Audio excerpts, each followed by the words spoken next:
Hi students, good morning all of you.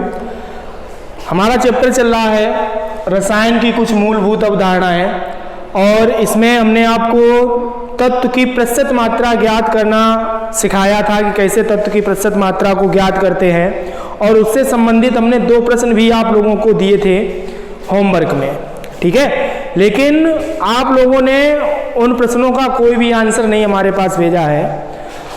आज हमारे पास जो टॉपिक है मूलानुपाती सूत्र, यानी कि मूलानुपाती सूत्र क्या होता है। तो इसमें देखेंगे मूलानुपाती सूत्र क्या है। हम कह सकते हैं कि वह सूत्र जिसके द्वारा किसी यौगिक अथवा मूलक में उपस्थित तत्वों के परमाणुओं के सरल अनुपात या परमाणुओं की आपेक्षिक संख्या का ज्ञान होता है, उसे हम क्या कहेंगे, मूलानुपाती सूत्र। यानी कि वह सूत्र जिसके द्वारा हम किसी यौगिक अथवा मूलक में उपस्थित जो उसके परमाणु हैं उन परमाणुओं के सरल अनुपात की जानकारी हो अथवा परमाणुओं की आपेक्षिक संख्या की जानकारी हो, तो उस सूत्र को ही हम कहेंगे मूलानुपाती सूत्र।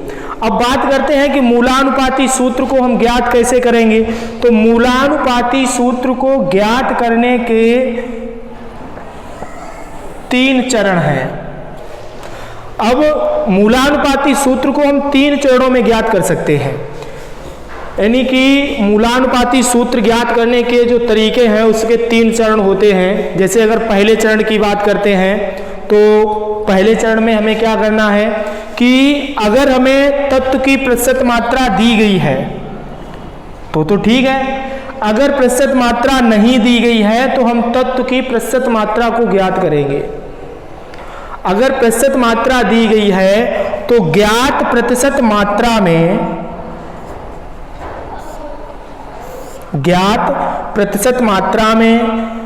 तत्व के परमाणु भार का, तत्व के यानी कि तत्व का परमाणु भार, ठीक। अगर प्रतिशत मात्रा हमें ज्ञात है तो ज्ञात प्रतिशत मात्रा में तत्व के परमाणु भार का भाग देते हैं, और जब परमाणु भार का हम तत्व की प्रतिशत मात्रा में भाग दे देते हैं तब निकल के आ जाती है आपेक्षिक संख्या, ठीक है। यानी कि अगर तत्व की प्रतिशत मात्रा ज्ञात नहीं है तो हम तत्व की प्रतिशत मात्रा ज्ञात कर लेंगे। तत्व की प्रतिशत मात्रा को ज्ञात करने का हमने आपको नियम बताया था कि तत्व का भार अपान यौगिक का अणुभार और इंटू 100, है ना। तो यहाँ से हम तत्व की प्रतिशत मात्रा ज्ञात करेंगे। अगर प्रतिशत मात्रा ज्ञात है तो ज्ञात प्रतिशत मात्रा में हम तत्व के परमाणु भार का भाग देंगे और भाग देने पर उसकी हम आपेक्षिक संख्या को ज्ञात कर लेंगे। अब बात करते हैं कि आपेक्षिक संख्या हमारे पास ज्ञात हो गई है, जितने भी तत्व हैं सभी की आपेक्षिक संख्या ज्ञात हो जाएगी। अब जब आपेक्षिक संख्या ज्ञात हो जाएगी तो आपेक्षिक संख्या में से जो संख्या सबसे छोटी होगी, ध्यान रखेंगे, जो संख्या सबसे छोटी होगी,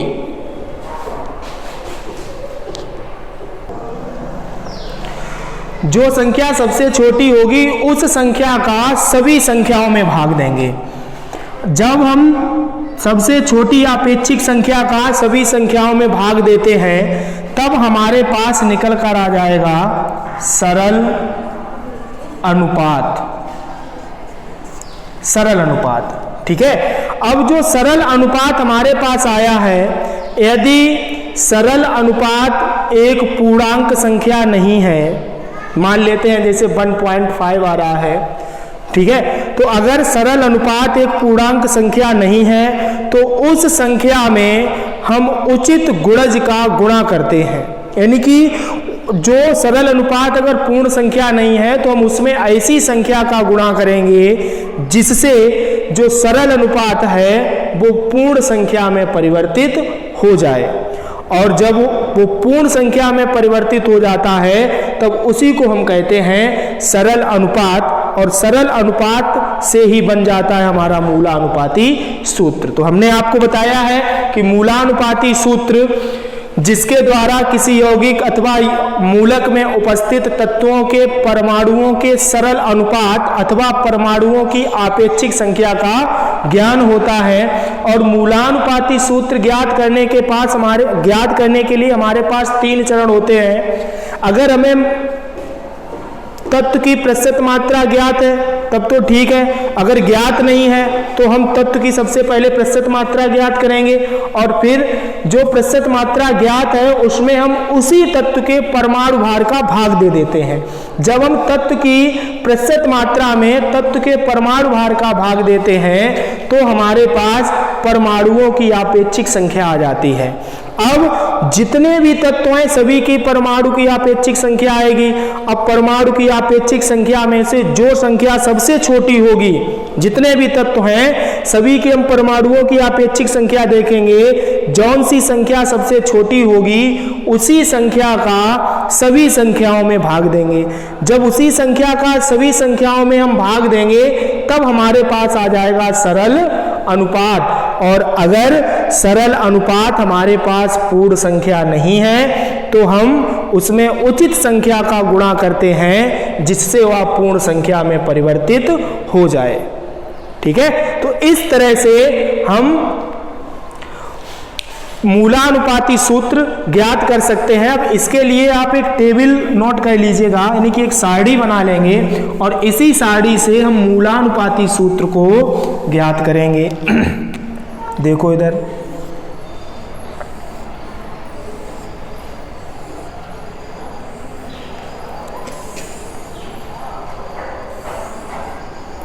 यहां पर लिखेंगे तत्व, यहां पर प्रतिशत मात्रा, यहां पर परमाणु भार, यहां पर परमाणुओं की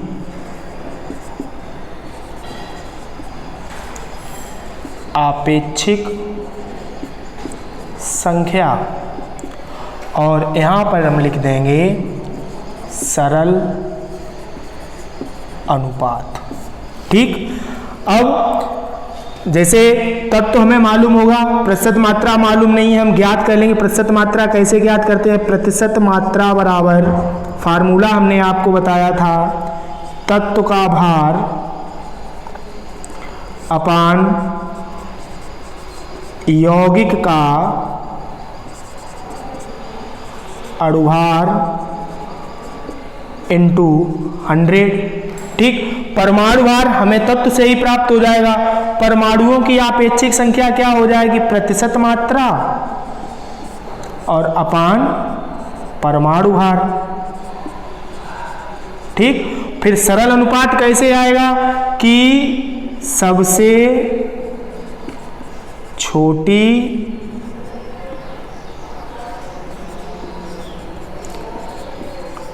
परमाणुओं की आपेक्षिक संख्या का सभी संख्याओं में भाग देकर। ठीक है, यानी कि यहां पर परमाणुओं की जो भी आपेक्षिक संख्याएं निकल कर आएंगी उन संख्याओं में से जो संख्या सबसे छोटी होगी उस संख्या का ही इन सभी संख्याओं में भाग देंगे जिससे हमारे पास सरल अनुपात निकल कर आ जाएगा। तो जब सरल अनुपात हमारे पास आ जाएगा तो हम इस प्रकार से नीचे लिख भी सकते हैं। हम नीचे जब कंप्लीट हो जाएगा हमारे पास तब हम यहाँ पर नीचे लिख देंगे सरल अनुपात बराबर, सरल अनुपात बराबर, है ना, जो भी अनुपात आपके पास आएगा, मान लेते आ गया x अनुपात y अनुपात z बराबर 1:2:3, तो ये आपके तत्व हो गए और ये सरल अनुपात आया है। तो मूलानुपाती सूत्र फिर किस प्रकार से हो जाएगा? x y2 है, y2, z3 है, z3। ठीक है, इस प्रकार से हम मूलानुपाती सूत्र को ज्ञात कर सकते हैं। तो इस तरीके से मूलानुपाती सूत्र आपका ज्ञात हो जाएगा। आगे अणुसूत्र को हम कैसे ज्ञात करेंगे उसकी बात करते हैं। देखो अणुसूत्र ज्ञात करना बहुत ही सरल है। अणुसूत्र को ज्ञात करने के लिए हम क्या करेंगे, देखो अणुसूत्र क्या है, अणुसूत्र हम उसे कहेंगे कि जो किसी यौगिक में उपस्थित अणुओं की वास्तविक यानी कि परमाणुओं की वास्तविक संख्या को बताएगा। हम कहेंगे कि वह सूत्र जो यौगिक में परमाणुओं की वास्तविक संख्या को बताता है उसे हम कहते हैं अणुसूत्र। और अणुसूत्र ज्ञात करना बहुत ही सरल है। अणुसूत्र हम कैसे ज्ञात कर सकते हैं, हम कह सकते हैं अणुसूत्र बराबर मूलानुपाती सूत्र का होल n। अब जो n है, n आप कहां से ज्ञात करेंगे, तो n बराबर हो जाता है मूलानुपाती सूत्रभार अपान अणुभार। मूलानुपाती सूत्र कहां से आएगा, मूलानुपाती सूत्रभार कहां से आएगा कि जो भी हमारा मूलानुपाती सूत्र आएगा उस सूत्र का हम अणुभार यहां पर लिखेंगे। और जो अणुभार है वो आपको कुछ ना कुछ उसके बारे में थोड़ा बहुत सवाल में ही आपको दिया जाएगा। जैसे अणुभार बराबर होता है, अगर आपको मान लेते हैं कि बाष्प घनत्व दे दिया है, बाष्प घनत्व है ना, उन्होंने कह दिया है कि कोई भी यौगिक है और इस यौगिक का जो बाष्प घनत्व है वो 20 है। अब यौगिक का अणुभार आपका क्या आ जाएगा, अणुभार आ जाएगा, अणुभार बराबर होता है 2 गुणे बाष्प घनत्व। ठीक है, तो हम जब 2 गुणे बाष्प घनत्व कर देंगे, ये तो हमारा 40 क्या आ गया, अणुभार आ गया है। अणुभार हम यहाँ पर लिखेंगे इसे। और जो मूलानुपाती सूत्रभार है, जो भी आपका मूलानुपाती सूत्र आएगा उस सूत्र का जो भी अणुभार आएगा उसे हम कहेंगे मूलानुपाती सूत्रभार। और उस मूलानुपाती सूत्रभार को हम ऊपर लिखेंगे।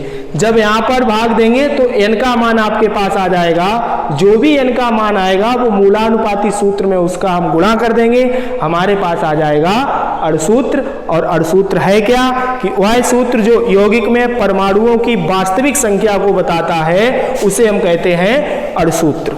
ठीक है, तो कल मूलानुपाती सूत्र और अणुसूत्र से संबंधित आप लोगों को न्यूमेरिकल लगवाएंगे। आज इतना ही देखिएगा, जो टेबल हमने आपको दी थी इसे थोड़ा कायदे से देख लो कि कैसे आपको क्या करना है। ठीक है, आज के लिए इतना ही, धन्यवाद।